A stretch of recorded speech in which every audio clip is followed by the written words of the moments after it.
students, welcome to spectrum career institute grade. और बच्चों आज हम लोग जो पढ़ने वाले हैं, जो चैप्टर है, आज से हम लोग स्टार्ट करने वाले हैं chapter that is complex number. आप लोगों ने नंबर सिस्टम के बारे में बहुत अच्छे तरीके से पढ़े होंगे, लेकिन आज जो हम लोग पढ़ने वाले हैं, जिस टॉपिक के बारे में डिस्कस करने वाले हैं, वो है आपका कॉम्प्लेक्स नंबर। तो कॉम्प्लेक्स नंबर को जानने से पहले थोड़ा सा आप लोगों को रियल नंबर के बारे में बताते हैं। तो रियल नंबर बच्चों, रियल नंबर होता क्या है आप सभी लोग जानते हैं, फिर भी मैं बता रहा हूं कि रियल नंबर वैसे नंबर को कहते हैं जिसका स्क्वायर करने पर हमेशा नॉन नेगेटिव नंबर ऑब्टेन्ड होता है। स्क्वायरिंग करने पर नॉन नेगेटिव नंबर, ऐसे नंबर जिनका स्क्वायरिंग करने से हमेशा नॉन नेगेटिव नंबर ऑब्टेन्ड हो, उसे हम लोग रियल नंबर बोलते हैं। जैसे मान लो, चलो देखते हैं, चेक करते हैं कि 3 रियल नंबर है या नहीं है। तो रूल क्या है रियल नंबर को चेक करने का? किसी नंबर को चेक करना है कि ये रियल है या नहीं, देन रूल इज आप स्क्वायरिंग करो इसका। तो जैसे 3 का स्क्वायरिंग किया तो 3 का स्क्वायर आया बच्चों 9। तो 9 जो है पॉजिटिव नंबर है, तो 3 का स्क्वायर 9 जो आया पॉजिटिव है। इसका मतलब दैट मीन्स जो 3 जो है हमारा 3 is real number, 3 is real number. Okay, again चलो एक नेगेटिव नंबर लेके देखा -4। ये रियल नंबर है या नहीं है, तो इसका भी हम लोग स्क्वायरिंग करें। तो स्क्वायरिंग करने से -4 का स्क्वायर जो होता है, -4 का स्क्वायर बच्चों 16 प्लस 16। तो अगेन ये जो आया दिस इज आल्सो पॉजिटिव। तो यहां से हम बोल सकते हैं कि -4 भी जो है, -4 is also real number, -4 is real. Suppose that एक और एग्जांपल √3। ये √3 रियल नंबर है नहीं, तो √3 का स्क्वायरिंग करेंगे बच्चों, तो अगेन ये 3 दिस इज पॉजिटिव। तो अगर पॉजिटिव आया तो √3 अगेन क्या होगा, √3 इज रियल, ये भी रियल, ये भी रियल। अगेन ले लिया मान लीजिए बच्चों -√5 का स्क्वायर, तो माइनस का प्लस हो जाता है, माइनस का स्क्वायर प्लस। तो अगेन ये 5 आया विच इज पॉजिटिव, ये भी पॉजिटिव है, ये भी बच्चों पॉजिटिव है। तो इसका मतलब -√5 इज रियल, -√5 भी रियल होगा। तो रियल नंबर हम लोग उस नंबर को बोलते हैं जिसका स्क्वायरिंग हमेशा नॉन नेगेटिव आता है, जिसका squaring non negative. Non negative का मतलब आइदर पॉजिटिव और 0 भी हो सकता है। जैसे 0 this is real number, okay, 0 का स्क्वायर करोगे 0 आएगा, तो ये भी क्या हुआ बच्चों, रियल नंबर हुआ। तो रियल नंबर क्या होता है, या number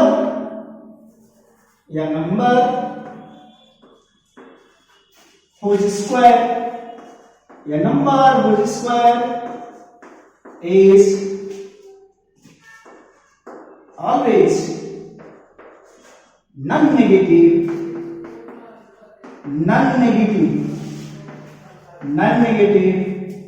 is called real number। लेकिन बच्चों यहीं पर इसी में एक इंटरेस्टिंग बात आता है, एक इंटरेस्टिंग बात कि अभी आपने देखा 3 -4 √3 -√5 और क्या चीज 0, ये सभी नंबर्स जो आए वो रियल नंबर हुआ।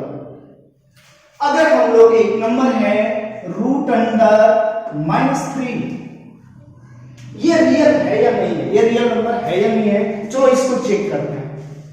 तो क्या करेंगे, ये रियल है या नहीं, दिस इज रियल और नॉट, ये रियल है या नहीं, ये हमें चेक करना है। तो हम क्या करेंगे, -√3 का स्क्वायरिंग करेंगे। और जब स्क्वायरिंग करेंगे बच्चों तो आप लोग जानते हो कि ये रूट का मतलब होता है पावर 1/2। रूट का मतलब होता है पावर 1/2, तो -3 पावर 1/2 और ये होल पावर है आपका 2। तो ये 1/2 इंटू 2 होगा तो पावर खत्म हो जाएगा और ये जो हमारा आया वैल्यू ये -3 आएगा। अब ये -3 आया, नेगेटिव नंबर आ गया, मतलब -√3 का जो स्क्वायर आया वो नेगेटिव आया। This is negative number. तो कहेंगे कि अगर इस नंबर का स्क्वायर नेगेटिव आया, तो बच्चों √3 is not a real number, ये रियल नंबर नहीं है। और रियल नंबर का हिंदी आप लोग जानते हो, वास्तविक संख्या। तो √3 बच्चों रियल नंबर तो नहीं है, √3 रियल नंबर नहीं है। तो सर इस यूनिवर्स में जो चीज रियल में नहीं है, तो रियल का हम लोग जस्ट ऑपोजिट वर्ड यूज करते हैं, वो होता है इमेजिनरी। मतलब जो रियल में नहीं है उसको इमेजिनरी बोलेंगे।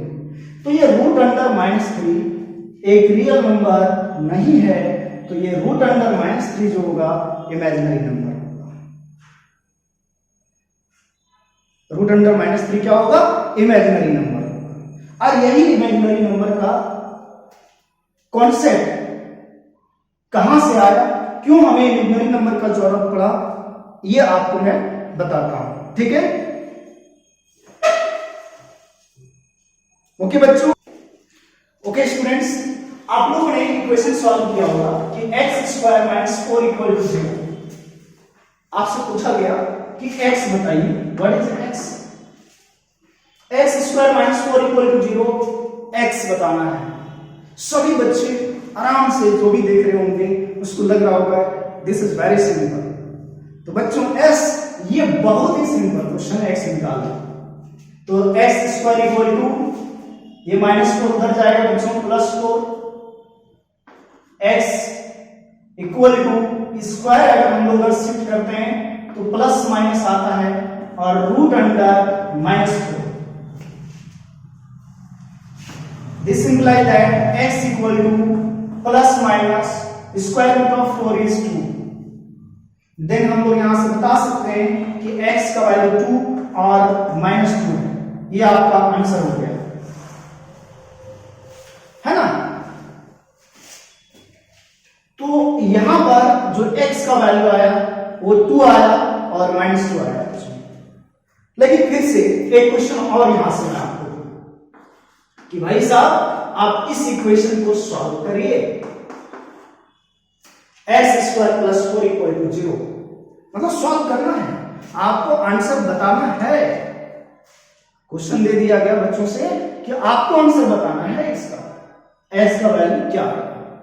तो जब बच्चे इसको सॉल्व करना स्टार्ट किए तो क्या हुआ भाई, कैसे सॉल्व करेंगे? x² + 4 = 0, x² ये +4 राइट साइड शिफ्ट होगा तो -4, +4 राइट साइड शिफ्ट हुआ तो -4। x = ये स्क्वायर जब रूट में जाएगा तो बाहर लगेगा प्लस माइनस और √4। तो क्या स्क्वायर रूट -4 का क्या -2 होता है क्या? स्क्वायर रूट ऑफ -4 अभी आपने देखा, अभी आपको समझाया था कि √3 एक रियल नंबर नहीं है। मतलब रूट के अंदर नेगेटिव वैल्यू कभी नहीं होता है बच्चों। रूट के अंदर जो वैल्यू होता है, ये जो रूट है ना, रूट इसके अंदर या तो 0 आ सकता है और पॉजिटिव। रूट के अंदर या तो 0 होता है या तो पॉजिटिव होता है। लेकिन यहां स्क्वायर रूट के अंदर -4 आएगा। स्क्वायर रूट के अंदर हमेशा या तो 0 नंबर यहां हो सकता है या तो पॉजिटिव। ये आप लोग बचपन से पढ़ते आ रहे हो, सभी लोगों को पता होगा। लेकिन जब यहां बच्चे ने x निकाला तो ये रूट के अंदर -4 आ गया, दैट इज इमेजिनरी। तो बच्चा यहां से आंसर ऐसे लिखा बच्चे ने कि ये रूट अंडर -4 और x का एक वैल्यू लिखा रूट अंडर प्लस में और एक माइनस में रूट अंडर ऑफ -4।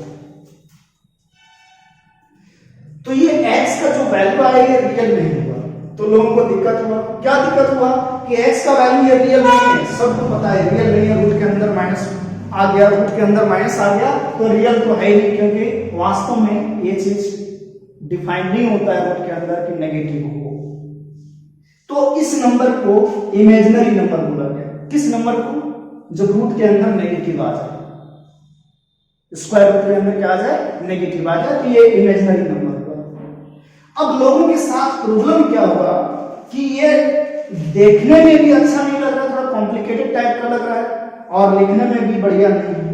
तो लोगों ने क्या किया, सुविधा के लिए, अपने आसानी के लिए इस -1 को रूट जो है, रूट के अंदर जो -4 है, जैसे देखो x इक्वल टू, इसको ऐसे भी लिख सकते हैं ना -4 को, -1 इंटू 4, और इसको हम लोग ऐसे भी लिख सकते हैं root under -1 into root under 4, root under -1 into root under 4। और अगर ऐसे लिख सकते हैं तो आगे देखो x इक्वल टू, ये जो रूट अंडर -1 है इसको लोगों ने i से डिनोट कर दिया, तो ये रूट अंडर 4 और इंटू i, तो इसको रूट अंडर 4 कितना आ जाएगा 2, तो ये 2i आ गया। और वेयर जहां पर i का वैल्यू जो होता है वो रूट अंडर -2। अब देखो, अब इसको देखो, रूट अंडर -4 को, रूट अंडर -4 को, रूट अंडर -4 को हम ये नहीं लिख सकते -2, दिस इज रॉन्ग, ये नहीं लिखा जा सकता। तो आपको इसी फॉर्म में छोड़ना पड़ेगा, क्योंकि रूट के अंदर नेगेटिव है तो उसका रूट निकलता नहीं है, नेगेटिव नंबर का स्क्वायर रूट नहीं निकलता है, तो इसका तो रूट निकाले नहीं, दिक्कत आ गई। तो लोगों ने इसका एक दिमाग लगाया, एक माइंड लगाया, अपना माइंड का यूज किया कि आंसर ऐसा ना छोड़ करके इसको सिंपलेस्ट फॉर्म में कैसे लिखें। तो क्या किया, जैसे सपोज दैट एक एग्जांपल लेके चला है, 4 की जगह 5 भी हो सकता है, 7 भी हो सकता है, 9 भी हो सकता है, 1 भी हो सकता है। तो ये -1 इंटू 4 लिखा, फिर इसको ऐसे सेपरेट किया, तो रूट अंडर -1 का, रूट अंडर -1 को एक सिंबल से डिनोट किया, और उस सिंबल क्या है, i है, तो रूट अंडर 4। अब देखो स्क्वायर रूट आराम से निकल गया 2 4 का, और ये रूट अंडर -1 को i लिखा, तो ये 2i। अब देखो सिंपल फॉर्म में लिख रहा है, और i का वैल्यू रूट अंडर -1, और इसको बोला गया, इस i को बोला गया, ये जो i है बच्चों, इसको आयोटा के नाम से हम लोग जानते। किस नाम से? आयोटा से। तो कोई भी नंबर में अगर i मल्टीप्लाई है तो वो इमेजिनरी नंबर होगा। कोई भी नंबर में अगर i मल्टीप्लाई है बच्चों तो वो इमेजिनरी नंबर होगा। तो यहीं से इसी टाइप का जब प्रॉब्लम लोगों को फेस होने लगा कि x का वैल्यू इस तरह से निकलने लगा, किस टाइप का, इमेजिनरी के फॉर्म में, ये रूट के अंदर माइनस, तो लोगों ने क्या किया, रूट अंडर -1 को i से डिनोट किया। और ऐसा कौन किया था? यूलर साहब। यूलर एक मैथमेटिशियन है, उसने आयोटा का इजाफा किया। ठीक है, चलो, तो i का वैल्यू अब यहीं से हम लोग स्टार्ट हो गया कि i equal to root under -1। तो अभी तक हम लोगों ने जो सीखा वो क्या सीखा कि रूट अंडर -1 को हम लोग आयोटा से डिनोट करेंगे, आयोटा से रिप्रेजेंट करेंगे। This is the iota. Iota का कॉन्सेप्ट आ गया आयोटा। ठीक है, यहां तक आप लोगों को कोई दिक्कत नहीं होना चाहिए। तो अभी तक 10th क्लास तक हम लोग x का वैल्यू जो निकालते थे वो हमेशा रियल में रहता था, लेकिन अब 11th में हम लोग x का वैल्यू जो है वो इमेजिनरी में भी पढ़ेंगे और पढ़ना स्टार्ट कर दिया। ओके, चलो बच्चों अब नेक्स्ट आगे देखते हैं।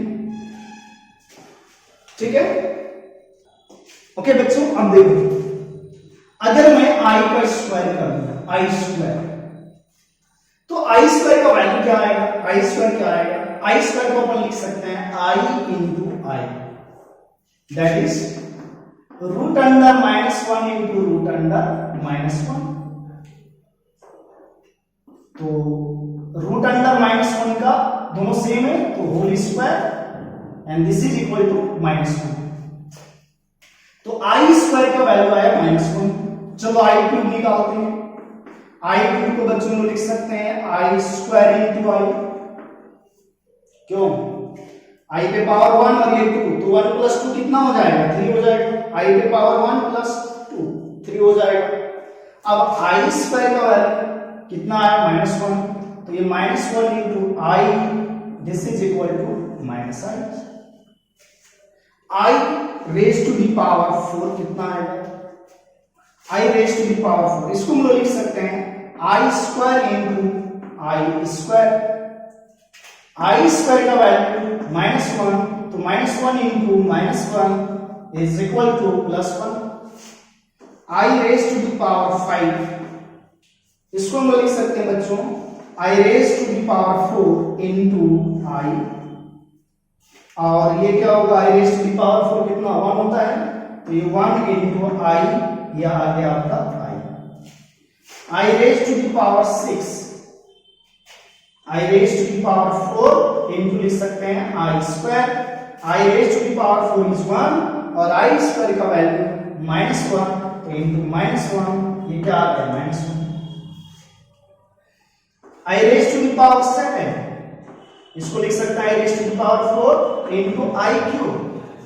I raise to the power 4 बच्चों 1 और आई क्यूब का वैल्यू देखो -i, तो फिर अगेन क्या आ गया? 1 into -i is -i। I raise to the power 8, I raise to the power 8, I raise to the power बच्चों 8, तो इसको लिख सकते हैं I raise to the power 4 into I raise to the power 4। इसका भी वैल्यू 1 और ये भी 1, तो आ गया 1। अब एक चीज ऑब्जर्व करो कि हमने आयोटा से स्टार्ट किया था, आयोटा से स्टार्ट किया था कि आई मतलब रूट अंडर -1 का वैल्यू आई से स्टार्ट किया, मतलब आई पावर 1। कहने का मतलब ऐसे समझो कि आई का पावर क्या होता है? आई का जो पावर होता है, ये आई का पावर जो होता है, ये आयोटा के पावर 1 क्या होगा? आयोटा इंटू का आयोटा का पावर 2 -1 आया, आयोटा का पावर 3 -i आया, आयोटा के पावर 4 1 आया। और ये 4 1 2 3 4 स्टेप के बाद, 4 पावर के बाद फिर से आयोटा के पावर 5 अगेन आई आया।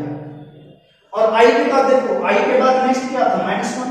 इस आई के बाद नेक्स्ट देखो -1, फिर से -i और फिर से क्या आ गया? 1। यानी हम लोग क्या देख रहे हैं? हम लोग यहां पर ये चीज देख रहे हैं कि 4 पावर के बाद फिर से वही वैल्यू रिपीट कर रहा है। तो बेहतर क्या होगा? हम लोग एक काम करते हैं कि केवल आई स्क्वायर का वैल्यू याद रखते हैं जो -1, आई क्यूब का वैल्यू याद रखते हैं जो किसके इक्वल? -i, और आई पे पावर 4 का वैल्यू याद रखते हैं जो 1। बस ये 4 वैल्यू याद रखने से हम लोग कोई भी क्वेश्चन सॉल्व कर सकते हैं। जैसे फॉर एग्जांपल कल को अगर आपको दिया ये 4 वैल्यू याद रखो, उसके बाद कोई भी क्वेश्चन सॉल्व कर सकते हैं। जैसे बच्चों देखो, सबसे सिंपलेस्ट तरीका बता रहा हूं कि आयोटा पे पावर बोला 63 का वैल्यू कितना होगा? आयोटा पे पावर 63 का वैल्यू कितना होगा? अगर आपसे किसी ने पूछा तो कैसे सॉल्व करोगे? तो इसको सॉल्व करने का 2 टेक्निक है। 2 टेक्निक क्या? आप सब बहुत सारे 3 टेक्निक भी अप्लाई कर सकते हो, लेकिन मैं आपको यहां बताने जा रहा हूं सबसे सिंपलेस्ट तरीका। और वो क्या है कि हमने ऑब्जर्व किया कि 4 पावर के बाद फिर से 4 कंसेक्यूटिव पावर के बाद जो आ रहा है वैल्यू फिर से वही आ रहा है। तो हम लोग ऐसा कर सकते हैं कि ये जो पावर है इसको 4 से डिवाइड करते हैं। क्या करना है? सुनो, पावर को 4 से डिवाइड करना है। तो चलो सर इधर पावर को 4 से डिवाइड कर लेते हैं। कितना है पावर? 63 को 4 से डिवाइड करते हैं तो 4 1 जा 4, 2 आ गया 3, 23, 5 टाइम्स में तो 5 4 जा 20 और रिमाइंडर आपका बच गया 3। तो क्या करना है, आप पावर को देखो, सॉल्यूशन, पावर को 4 से डिवाइड करो और जो रिमाइंडर आया उसी रिमाइंडर को लिख दो। और रिमाइंडर कितना आया आपका, 3 आया, तो रिमाइंडर 3 लिख दीजिए और फिर क्या मिल जाएगा, आई क्यूब, मतलब वही मिल जाएगा, इसी में से कोई एक आ जाएगा। जैसे 4 से आप डिवाइड करोगे या तो पूरा कट जाएगा, या तो पूरा कट गया मतलब रिमाइंडर 0, तो यहां 0 लिखेंगे, या तो रिमाइंडर 2 मिलेगा, या तो रिमाइंडर 3 मिलेगा। तो यहां रिमाइंडर हमारा बचा 3, वही 3 लिख दो, और आई क्यूब का वैल्यू क्या होता है, -i होता है। तो इसका आंसर आ गया -i। ठीक है। इसी तरह देखो बच्चों, नेक्स्ट क्वेश्चन अगर हम लोग देखें कि आयोटा के पावर मान लो लिख दिया, अभी कौन सा ईयर चल रहा है, 2020।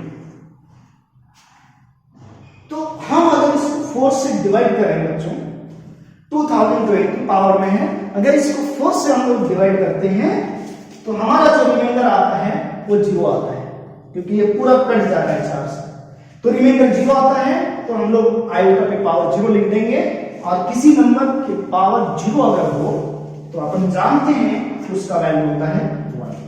तो आयोटा पे पावर 2020 हो गया 1। ओके माय डियर स्टूडेंट्स, यहां तक आई थिंक आपको कोई भी प्रॉब्लम नहीं होगा। ओके बच्चों, चलिए नेक्स्ट देखते हैं। ओके स्टूडेंट्स, इस क्वेश्चन को सॉल्व करना है, तो हम लोग क्या करेंगे, इसको 4 से, पावर को 4 से डिवाइड करेंगे। तो 4 से डिवाइड करोगे 55 को, तो रिमाइंडर कितना आएगा, देखो 55 को 4 से डिवाइड कीजिए, तो 4 1 जा 4, रिमाइंडर बच गया 1, फिर ये 5 उतरा, और कितना 4 3 जा 12, 4 3 जा 12, तो रिमाइंडर बच गया 3। तो आयोटा पे पावर हम लोग लिखेंगे 3, और जब इसको 4 से डिवाइड करोगे, 54 को 4 से डिवाइड करेंगे तो रिमाइंडर बचेगा 2, तो आयोटा पे पावर 2। जब हम लोग इसको 4 से डिवाइड करेंगे तो रिमाइंडर बचेगा 1, तो आयोटा पे पावर 1। और जब 52 को डिवाइड करेंगे 4 से तो रिमाइंडर आ जाएगा 0, तो आयोटा पे पावर 0। हम लोगों को पता है कि आई क्यूब का वैल्यू होता है -i, आई स्क्वायर का वैल्यू होता है -1, आई स्क्वायर का वैल्यू -1, तो ये माइनस प्लस -1, ये आयोटा ही है, और आई पे पावर 0 +1।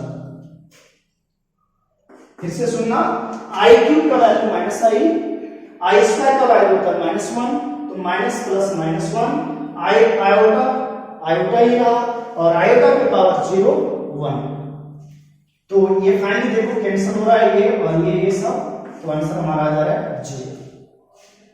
नेक्स्ट क्वेश्चन देखो, नेक्स्ट क्वेश्चन किया जाएगा, अगर आपसे मैं पूछूं कि आयोटा पे पावर जैसे मान लीजिए 3 है, 4 है, 5 है, 6 है, तो इसका आंसर क्या है। तो देखो आयोटा पे पावर 3 -i, आयोटा पे पावर 4 1 होता है।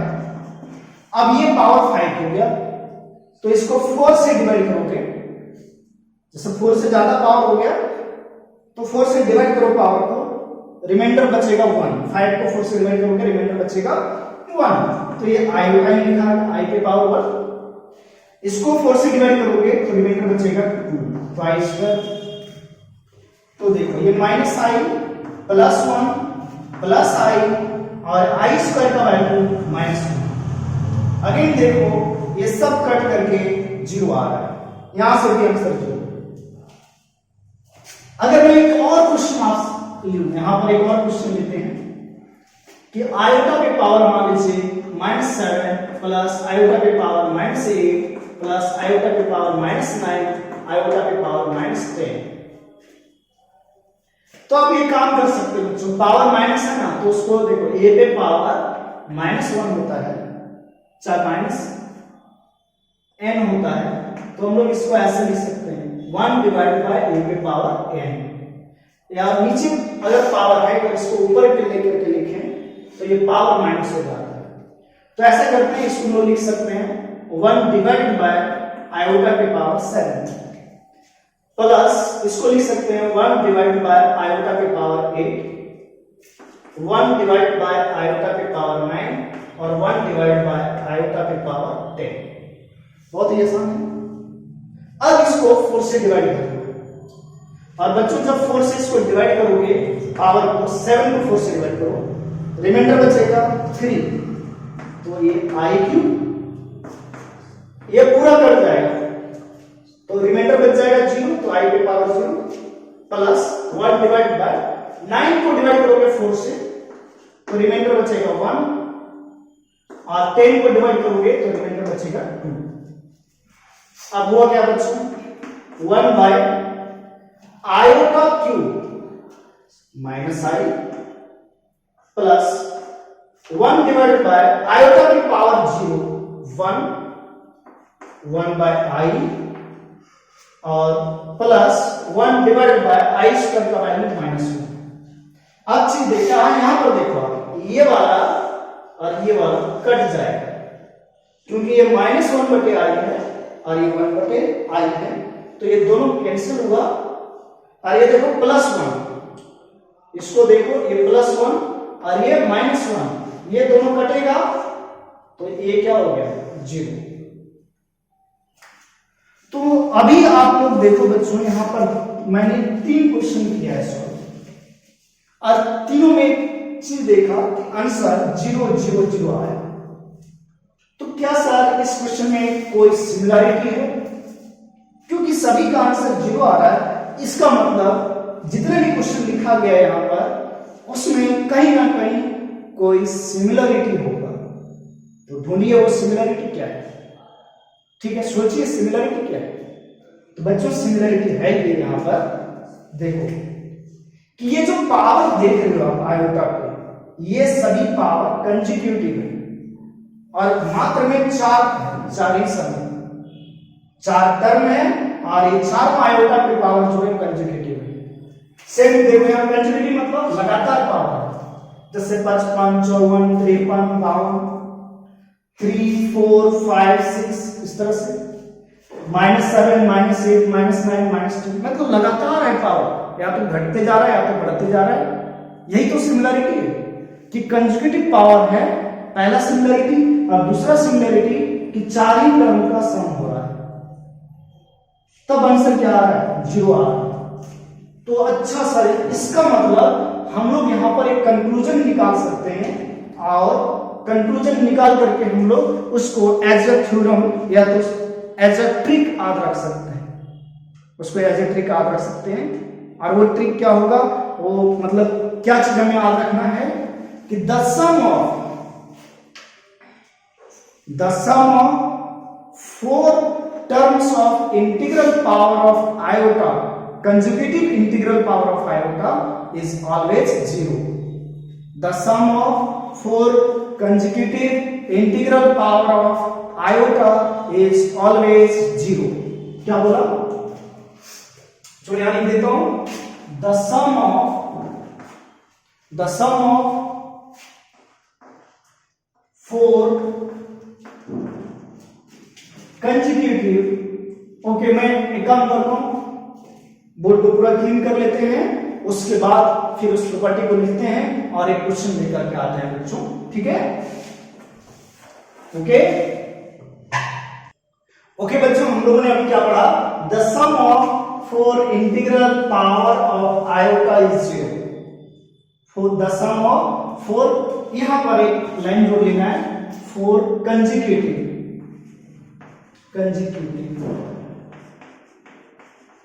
the sum of 4 consecutive integral power of iota is 0। that is कहने का मतलब कि जैसे मान लो i की पावर n है, कोई नंबर है, कोई भी नेचुरल नंबर है, बस कोई भी इंटीजर, एनी इंटीजर, फिर प्लस आयोटा पे पावर n + 1 प्लस आयोटा पे पावर n + 2 आयोटा पे पावर n + 3, तो इसका वैल्यू होगा 0। Where n is n integer, n belongs to any integer. इसी चीज को हम लोगों ने ऊपर में लैंग्वेज में लिखा है। जैसे एग्जांपल कि आयोटा की पावर -73, आयोटा की पावर -74, आयोटा पावर -75 और आयोटा की पावर -76। देखो पावर लगातार है और 4 ही टर्म है, तो इसका वैल्यू आपको आगे से सॉल्व करने का जरूरत नहीं है, केवल 0 बस इस चीज को आप रखना। तो बहुत ही सिंपल क्वेश्चन सॉल्व करने में आपको बहुत ही इजी होगा। तो बच्चों आज हम लोग इतना ही पढ़ते हैं।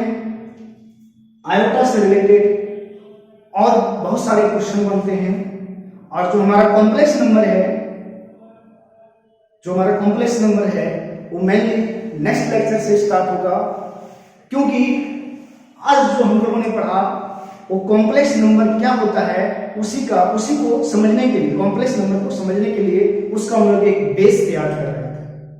आपको इस बात को ध्यान में रखना पड़ेगा कि बिना बेस का, विदाउट बेस हम लोग कोई भी टॉपिक को बढ़िया से समझ नहीं सकते। तो कॉम्प्लेक्स नंबर स्टार्ट करने से पहले जो उससे रिलेटेड बेस था, जो उसका नींव था, उस चीजों के बारे में हम लोगों ने जानकारी हासिल किया। ओके बच्चों, तो चलिए थैंक यू।